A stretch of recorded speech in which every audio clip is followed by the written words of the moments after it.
Move on to New York. You want to be the mayor of New York City, which, you know, last night I chat GPT'd. Where is the capitalist and global finance? She chat GPT. Look at that grip. I hate his smile. That he is the most smug, nasty smile. Center of the world. And it said New York City, which made me feel good as someone who loves New York City. Is that a moniker that you're proud of and one that you want to continue for this city? We should be proud of it, and I will also say that that's one thing you have in common with Andrew Cuomo, because he also uses ChatGPT to answer many questions, including how to actually resolve the housing crisis in this city. Yo, why would she give him that? Why would she give him that ammo? She made herself look so dumb off the gate. I use ChatGPT. And Right. It's time that we are not only proud of us being the financial capital, the cultural capital, but also we should make it a capital of where working people can afford to live in this city. Because right now what we're seeing is that 1 in 4 New Yorkers are being priced out of the wealthiest city and the wealthiest country in the history of the world. That's absolutely true. One of the things that's also true is that JP Morgan and Goldman Sachs have moved me. But you can't just cap rent and start giving free grocery stores, buddy, and free health care. Who's going to give the $10 billion? Who's going to pay for that? The people that actually work, get a brain. Major operations to Texas. They've not abandoned New York, but they're hedging their bets on New York because of the increased taxes that they see coming if you become mayor. So when they do that, jobs move out of the city as well. So how does that help affordability if people in the city don't have the jobs that they once had here? Well, He's gonna ruin the whole economy of the city. Like everything gonna be free, and then like she just said, the taxes are gonna go up. People are gonna leave. Everything's gonna go up for the people that actually work and have to pay for their own stuff. I'm looking to make this a city that every person chooses, whether they're a business leader or they're someone who works for that business. And the key ways of doing that are actually delivering quality of life, public safety, and affordability for each and every person. Because what we're seeing right now is we have... This guy does not care about public safety. He wants to get rid of the gang databases. He thinks violence is just a made-up construct. This guy's delusional, man. He's trying to destroy the country. His values do not align with America. A broken status quo. We have a corrupt political system, and we have the politicians that sustain that. That's really what's on the ballot, is whether New Yorkers want to continue that, or whether they actually want a city they can afford. That's what I'm going to deliver. So I don't even like Cuomo, but I'd rather have Cuomo be the mayor. Governor Hochul, you would have to get approval from the legislature to raise individual taxes, income taxes, and also corporate taxes in New York, which you've said you would like to do in order to pay for the free buses and the free childcare and the different programs, the government grocery stores and the like. She says no new taxes in her governor's race. So what are you going to do if she won't allow taxes to be raised? How will you pay for these programs? You know, I've said time and again that I believe these are the most straightforward ways that we can actually fund universal childcare, making buses fast and free. Mm-hmm. And I've said that the 2 clear ways to do so, raising personal income taxes on the top 1% by 2%, and raising the corporate tax to match that of New Jersey's corporate tax of 11.5%. Now, if there are other ways to raise this money to fund this agenda, the most important thing is that we fund the agenda. I still think that these are the most important. He's literally just trying to make it sound good. It's not going to work. It never has worked. And clear ways we can do it. And I'm thankful to have Governor Hochul's support in this race. And this guy's a communist. Communism never works. Look at all the countries that have tried and failed. And the fact that she said we have a shared commitment to delivering universal childcare for New Yorkers across the city and the state. I think that's great. I think everybody would love to have free health care and free buses and all these things, but the question is, how do you pay for it? The city's already in debt. The governor says no to new taxes. Like Margaret Thatcher said, you know, socialism... You think she's just going to take the money from other people? Like, it's not going to work like that, buddy. And the government's not giving you $10 billion a year. It was great until you run out of everyone else's money, other people's money. Well, what Andrew Cuomo said is that if he had $959 million, he'd give it to Elon Musk in tax credits, because that's exactly what he did. And I bring that up to you to say that it's often a question of whether you have the willingness to spend that money to benefit working class people, not where that money is in the first So place. what would you cut? What would you draw from to do it? I don't think we have to cut. I've spoken about raising taxes on the wealthiest. And frankly, this is an issue that we have here in New I think they chose the wrong person to debate him. York City, and frankly, even across this country. When I've spoken to Trump voters right here in New York City, Hillside Avenue in Queens, Fordham Road in the Bronx, they've told me it was cost of living that drove them to vote for Donald Trump. They've told me it was a promise of a lower actual, whether it be cheaper groceries, whether it be childcare, whether it be rent. Right. And what we're seeing time and time again is we're more focused on the question of billionaires and the most profitable corporations than we are on people who can't even afford to make ends meet in this city. Well, we know affordability is an issue, and New York City has been expensive. It's not Trump's fault. Like, it's just been expensive for many years. think that all politicians are getting to an understanding of that, and I think that you've done a lot, actually, to bring people's attention to that issue.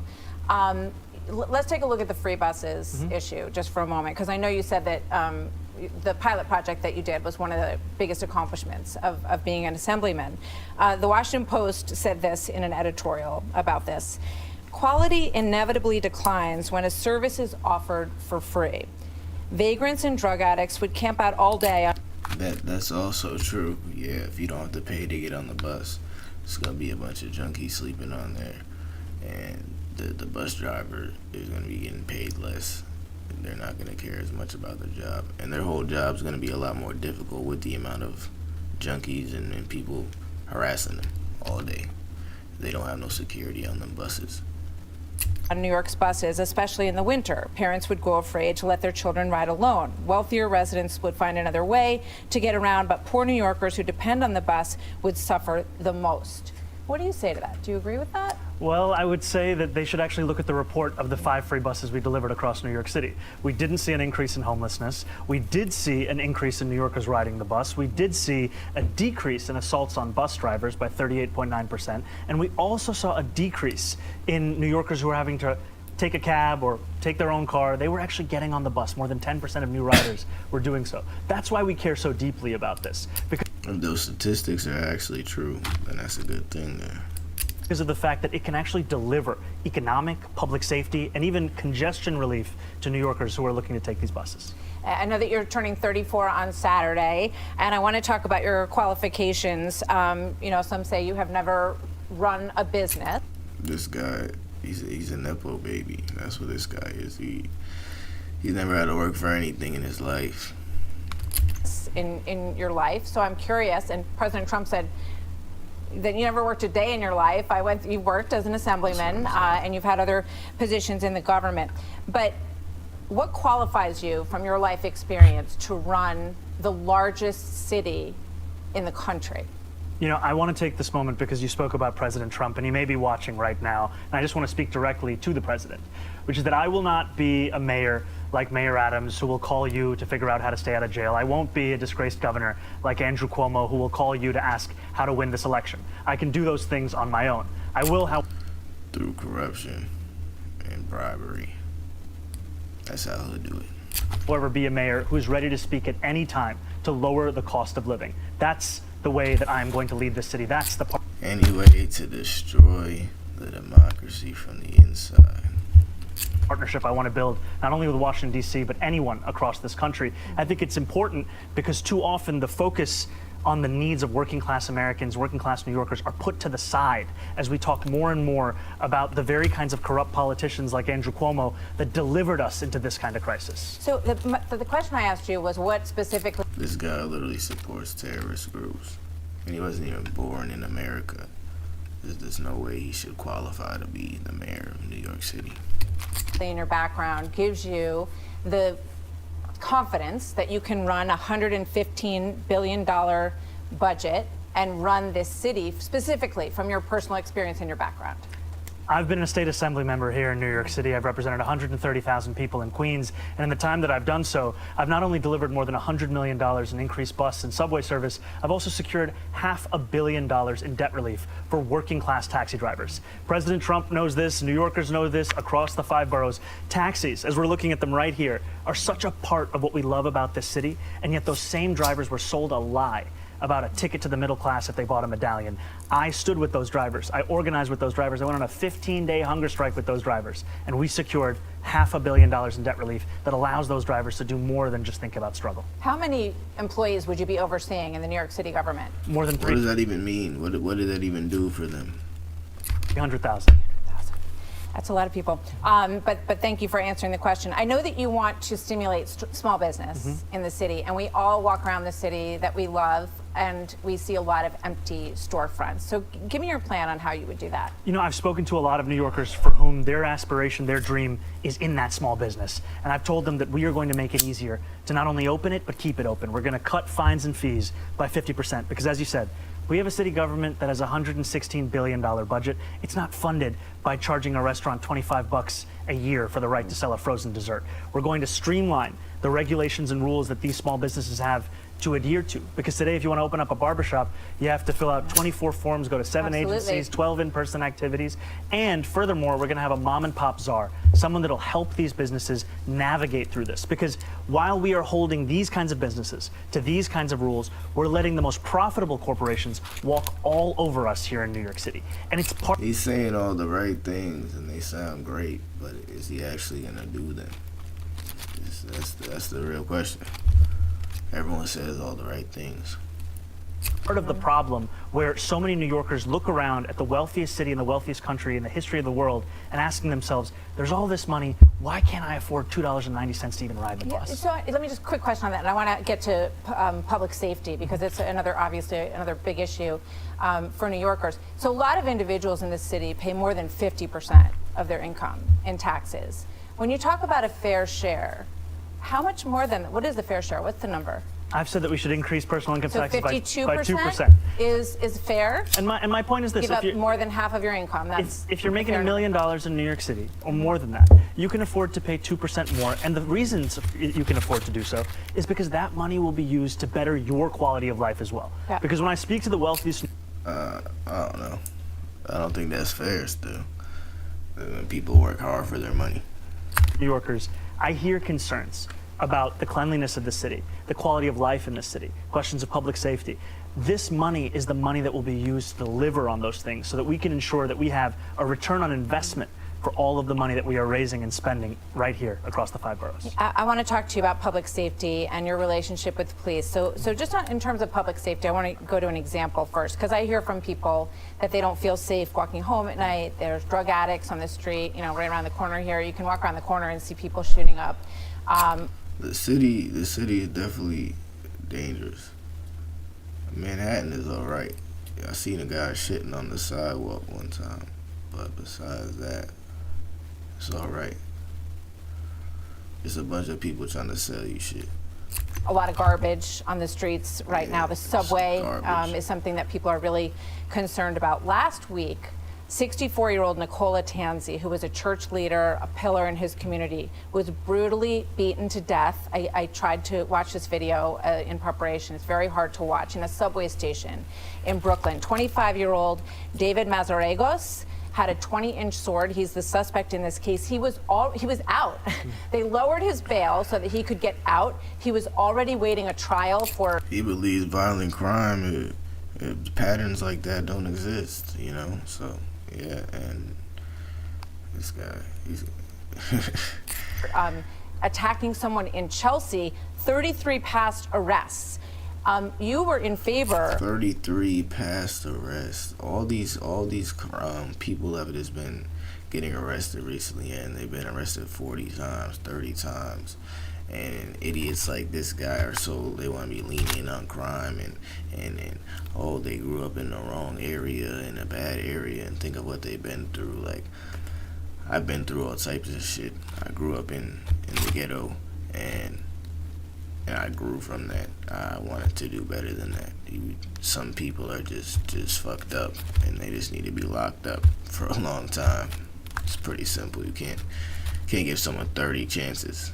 It sounds ridiculous. Would you give your girlfriend 30 chances cheating on you? Absolutely not. Of bail reform, does that make you want to change your mind or think twice about reversing that? This is a horrific incident, and it's the same video that I saw, and it's one that horrifies New Yorkers across the 5 boroughs, and it's completely unacceptable. And what it makes me think about is the necessity of... If that pastor, it was a Christian pastor, he enjoyed that video, man. He hates America. He hates everything about America.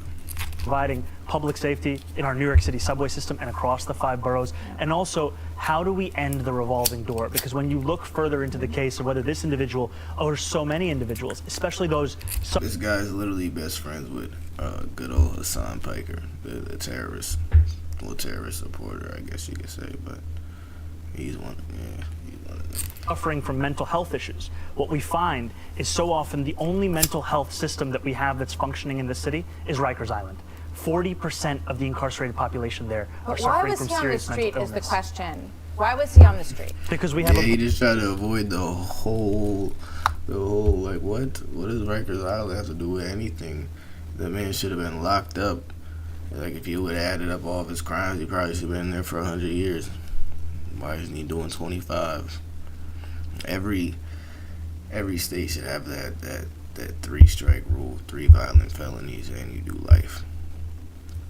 And then it should be like 10 felonies, and then you're doing like 25 years. Because clearly you're not getting the message. It's not working. Broken system. They lowered his bail. He had a bail he could... A broken system. It's pretty simple. Actually, make crime illegal again. It's pretty simple. Couldn't pay, then they lowered the bail, and then he could pay it.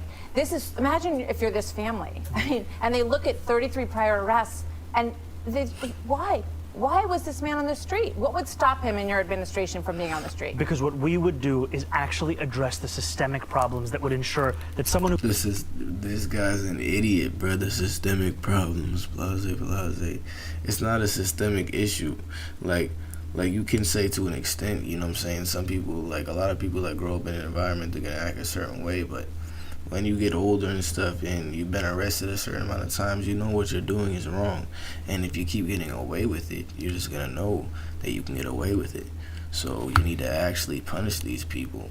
It's not like, it has to do with certain individuals. If they committed 30 felonies, they need to do 25 years. It's quite simple. They're not getting the message.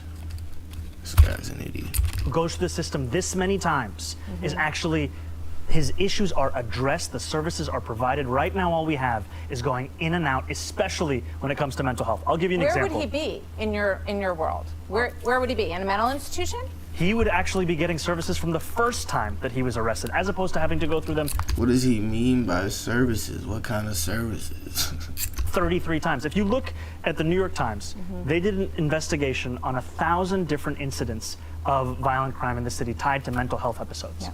They found that so many of those same New Yorkers were failed by the interactions they had with the city when they went for help for mental health assistance. And that failure is a blight, it is a stain on our city, and it's a failure that I'm looking to fix by actually transforming this with the only comprehensive plan for public safety of any of the candidates. Because what we are going to do is put out a plan and a proposal that we have shared with New Yorkers to create the Department of Community Safety that would bring together all of these pre-existing silos that address mental health crisis, that address homelessness into one department, provide it with the funding necessary, and actually address this Where do crisis. these people go, though, is my question. He just said a bunch of words, and we need to bring this together and fund this and fund that and spend a bunch of tax dollars, and he gave no solution. This guy's a fucking buffoon. Put them in a mental institution so they can be taken care of, or are you going to leave them at home on medication? What's the plan? There's a plan right now that allows for involuntary confinement, which I think should be a last resort, because of the fact that when you look at the actual results, this is something that so often doesn't actually have that. So what's the option, buddy? You don't want to throw him in a mental institute. You don't want to throw him in jail. But we're just gonna start from the systemic. Well, this guy's an idiot, man. what has been spoken about. But what we have today that actually works, for New Yorkers with serious mental illness, there are things like Fountain House. This is a clubhouse model, peer-led rehabilitative treatment for New Yorkers with serious mental illness. Yep, the guy with a violent history that attacks and robs and steals. Yep, he just needs a big brother and he'll be all right. This guy's an idiot, man. He loves crime. He wants to see the country crumble. He's an, oh my God. It costs $4,000 to have someone in Fountain House for a year. That's the cost of being on Rikers for 3 days. And what we see, however, is that those services... Rikers Island is just really expensive in general. Like, he's just using that. Like, that's a terrible example. They increase employment by 50%. They reduce... That's not gonna help. Throwing them in a halfway house with a big brother to have a hand on your shoulder, it's not gonna change them. It's not gonna do anything. This guy's so retarded. Reduce hospitalization by up to 45%, and they actually reduce the cost of healthcare as well for those same New Yorkers. This is what we're looking at. This is why we say that Rikers is broken. Oh, we can lower healthcare if we take the people from Rikers Island and just throw them in a halfway house and get them a big brother, big sister, and they'll be all right. They're not gonna go out and commit the same crimes. Okay, yep. Take all the murderers out, put them in a halfway house, and let them have freedom during the day, and don't expect them to do any more crimes. Idiots, man. I mean, you can just see people who are suffering up and down 8th Avenue, just as one example, and I hope we'll have a chance to talk more about that next time, but I don't want you to leave without me asking you about your relationship with the police, because obviously this is a big issue. You said in the past, and I almost don't need to go through it, it's been said many times, but that you called the police force racist, said they were a major threat to public safety, called them wicked and corrupt, and now they're... This guy's racist, man. He hates Jews, bruh. What the fuck? I hate this guy. His smug ass look. That you apologized to 24 members of the NYPD. What did you say to them? I apologized for the language that I used, and I spoke to them about the fact that I want to work with them to deliver public safety. Because what we're seeing in the city right now is we're asking officers... He also wants to give free surgeries for kids to transition and hormones and stuff like that. Free on your dollar. To do nearly everything we can think of. We used to ask officers to focus on serious crimes. Now we're asking them to focus also on the mental health crisis, to focus also on homelessness. In 1 year alone, the NYPD receives 200,000 mental health calls. 1 year. Yeah, and you know what they told me? That 1 out of 3 of those, the person has... It's like 8 million or 10 million people in the city. They're very, very dangerous interactions. You're going to send a social... Yeah, they're a bunch of crazy people with knives that most of the time like end up attacking the police. Worker in there? You can always have a police officer actually come to address that. But look, you're saying 1 out of 3. 2 out of 3 times. If you don't need the police and you're sending them to do that, then why aren't you sending them to respond to shootings and murders? 5, 6 years ago, the response time for officers was closer to 10 minutes. Now it's closer to 16 minutes. New Yorkers deserve a police department that is asked to do the things that it can possibly do, not one that covers the failures of every break in the social safety net. So I don't think that has to do with them. That smug ass. I can't stand this guy. I don't think that has to do with them doing mental health crisis. It has to do with the lack of police, actual police in the boroughs. It has to do with people not wanting to be cops anymore. It's quite simple. He's talking about they're all doing mental health calls. This guy's an idiot.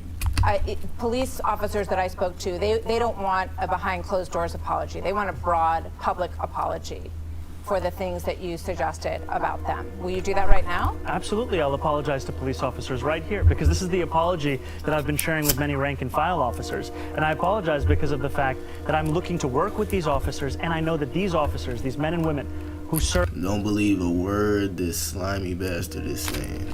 ...serve in the NYPD, they put their lives on the line every single day. And I will be a mayor that What changed your mind about it? You know, I moved to... Nothing changed his mind. He just has to take it back so he can get the votes, so he can try to ruin the country. the city when I was 7 years old. I grew up here. And two of the things that I thought often about was safety and justice. And growing up here, learning about the case of the exonerated five, learning about Sean Bell, learning about Eric Garner, learning about Michael Brown, and then in 2020, the year where all of these tweets are referring to, it was the year when George Floyd was killed. And it felt like safety and justice had never been further apart. And it was actually Eric Adams in 2021 who said that New Yorkers need not choose between these two things. And so one of my focuses was, how do we deliver that justice? And now what I know, having represented 100,000 people in Western Queens, is that to deliver that justice, you have to also deliver that safety. And that means representing the men and women in the NYPD. It means representing the black and brown New Yorkers who've been victims of police brutality. It means representing the Muslim New Yorkers in my district who were surveilled on the basis of their faith. He's only here to serve Islam. That's it. He's only worried about the Muslim faith. That's it. There's literally videos of him saying it. He's at the meeting. It's quite ridiculous, man. Like I said, you should have to have two American-born parents and be born in America to be any form of politician, government, anything. 68% of independent voters want more police officers on the street. And Cuomo, tomorrow night in that debate, he's going to say, I'm going to bring 5,000 more police Yeah, they definitely need more officers on the streets. officers to the street. Will you match that and agree with him on that? I don't look to Andrew Cuomo for leadership. And Well, will you put 5,000 more cops on the street? I've been very clear. I want to keep the number of officers that we have, and I want to make it easier for those officers to do their job. And what that So he expects them to be able to answer to the mental health calls and then also have way faster response time, but don't hire any more cops. Seems like a pretty impossible task. that means is that we allow officers to focus on serious crimes, and for all of the focus on the head count, we should focus on the retention crisis. When I started running for mayor, 200 officers were leaving the department every month. Now it's 350.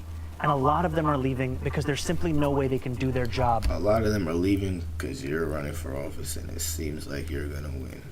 And their job's going to be a lot worse. In what's being asked of them. And to your point, however, Andrew Cuomo is going to say a lot of things tomorrow night on the debate stage. And frankly, I wish it was more like NASCAR, so New Yorkers could see the billionaires that were sponsoring him right on his suit jacket. Because this is a man who had 10 years. And I know now that it's politically convenient, he watches Fox News as well. So I'll just speak to him directly. Andrew, you had your chance to lead this state. You took that time to sell out working class New Yorkers to your billionaire donors. And instead of actually meeting the needs of people who couldn't afford to live in this city, you gave $959 million in tax breaks to Elon Musk, and now you want us to believe that we can't spend less money than that to make every bus fast and free in the same city. All right. But he doesn't want to hire more cops or make the cops' job more easier. He hates the police. And he just wants to give away a bunch of free shit. And it's going to help the economy out real well. Two very quick ones here, Absolutely. if you can answer them quickly. Commissioner Tisch, you have suggested that you want her to stay. Have you asked her to stay, and has she said yes? Because I think that is one issue that would go a long way towards police retention. I've said that I appreciate Commissioner Tisch's record of uprooting corruption in the upper echelons of the NYPD. I've appreciated her presiding over drops in crime across the city, and I continue to actively consider her to be my police commissioner. I haven't made any personnel commitments. Okay, so you don't want to ask her right now?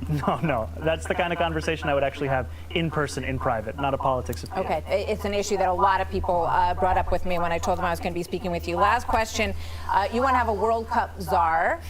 I know you're a huge soccer fan, Arsenal fan. I have a lot to learn about soccer. I'm happy to admit that. I look forward to learning more. That would be great. What is this World Cup czar going to do for New York City business? The World Cup is the largest sporting event in the world. And it's as if no one has been thinking or talking about it here in New York City government. It's coming next summer to this city. We're going to have billions of people watching. The World Cup czar is going to ensure that this is a tournament that New Yorkers remember as well. Yeah, football is so big, like the Super Bowl only has like 100 million live viewers, I think, and then the World Cup, 1 billion watching live. Not just those who visit us. That it's a tournament that will signify an increase, not only in tourism, but for small businesses and an exploration of this city. Because for too long, we have had these kinds of opportunities that we've just passed up on. I mean, we recently had the 400th anniversary of New York City. Most people have no idea. Right, good point. Because the city didn't do anything about it. You know, President Trump's going to make a huge deal out of the 250th anniversary of New York City. So maybe there's an example there. And he and his family, his son is a huge soccer fan. So would you welcome them to New York to enjoy the World Cup with you? I would welcome them to come to New York City and also to talk about how we can actually lower the cost of living, because that has to be the focus. And frankly, that's a promise that's been broken. It's time to fix it. He hasn't given no solutions. He just talks around in circles and tries to say the right things to convince easily manipulated people. And that's what I'm running to do. Zohran Mamdani, thank you very much. Pleasure to talk to you. Hope we can continue the conversation. We'll be watching the debate really closely tomorrow night and the whole race as we. Hey, Sean Hannity here. Free New York City.